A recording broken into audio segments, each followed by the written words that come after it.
ধিক্কার জানাই ওই রকম নির্বাচন কমিশনকে, যিনি পরের কথা শুনে সাধারণ মানুষের উপরে হয়রানির ব্যবস্থা করেছে বা অত্যাচার করছে। নির্বাচন কমিশন যেভাবে মানুষকে হয়রানি দিচ্ছে, আমি জানি না একদিন হয়তো বাংলাদেশের মতো অবস্থা আমাদের ভারতবর্ষেও উনি তৈরি করে দিতে পারেন।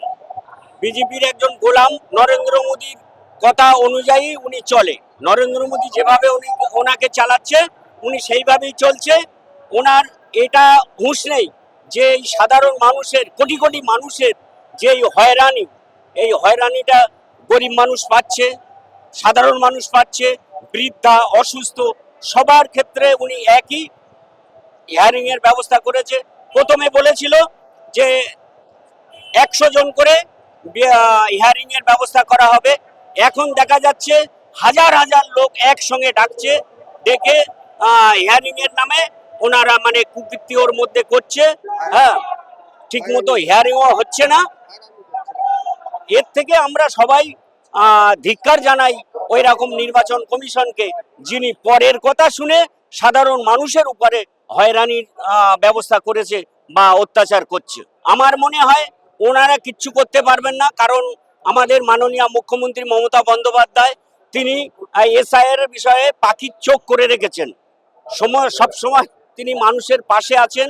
কিভাবে মানুষকে আমাদের যেরকম নির্দেশ দিয়েছিল যে গ্রামে যাদের এসআইআর এর ফর্ম ফিল আপ করতে হবে, আমরা প্রত্যেককে ফর্ম ফিল আপ করে দিয়েছি।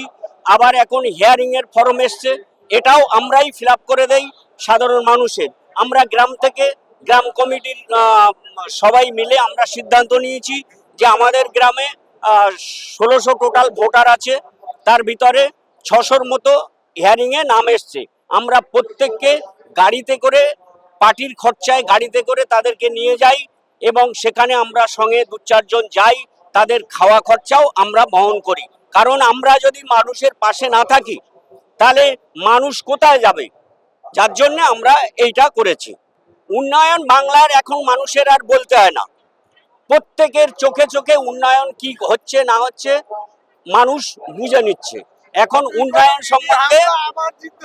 উন্নয়ন সম্বন্ধে আর কারোর বক্তব্য রাখা দরকার না, উচিত না।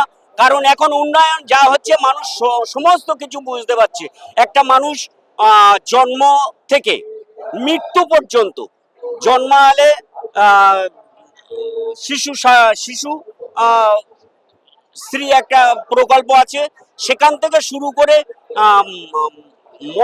মরে গেলে তাকে সমাধি, এই প্রকল্পের মাধ্যমে তাকে সাহায্য করা হয়।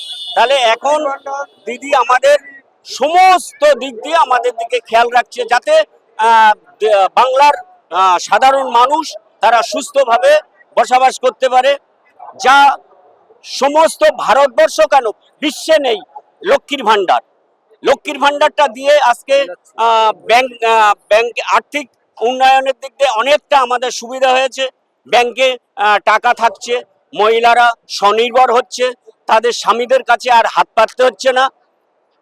এ যে কত বড় একটা উপকার এই দিদি আমাদের করেছেন, কিন্তু ওনাদের সহ্য হচ্ছে না, বিজেপি সরকারের সেটা সহ্য হচ্ছে না।